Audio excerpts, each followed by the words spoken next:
বুজিছো তোৰটো ফুলিলে তোৰ লগতে মোৰো কপাল ফুলিল বুজিছ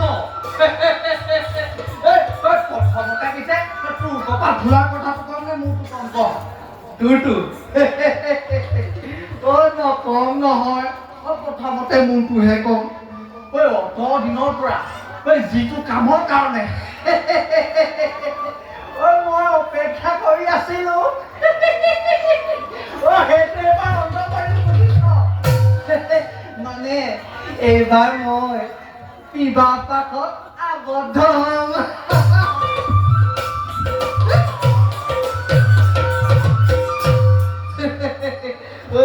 বিবাহ পাশত আবদ্ধ হোৱা ছোৱালীজনী কেনেকুৱা জানো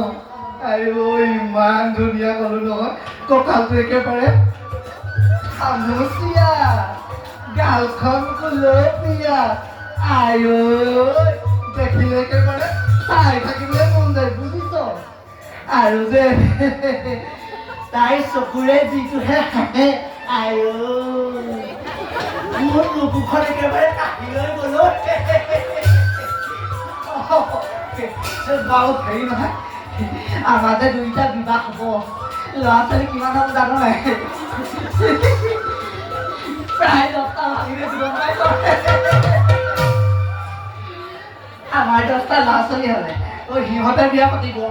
সিহঁতে বিয়া পাতিলে সিহঁতৰ ল'ৰা ছোৱালী হ'ব একেবাৰে বিশাল ৰাজ্য হ'ব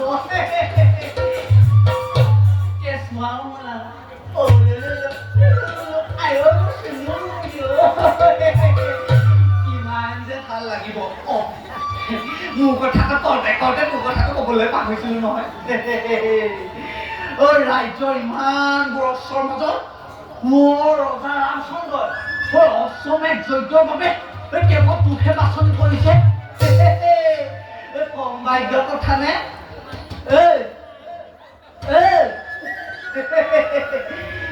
ভাগ্য নুফুৰিলে কেনেকুৱা হ'ব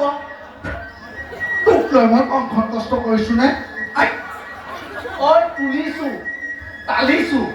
খুৱাইছো বোৱাইছো এইবাৰ আমুকও ৰজা ঘৰীয়া মানুহ বুজিছ বাৰু বল সেই পলম কৰিলে ৰজাৰ মুখত পৰি মোৰ হালকা পালি তল পৰিব মানে বল বল ৰাম বুলিলে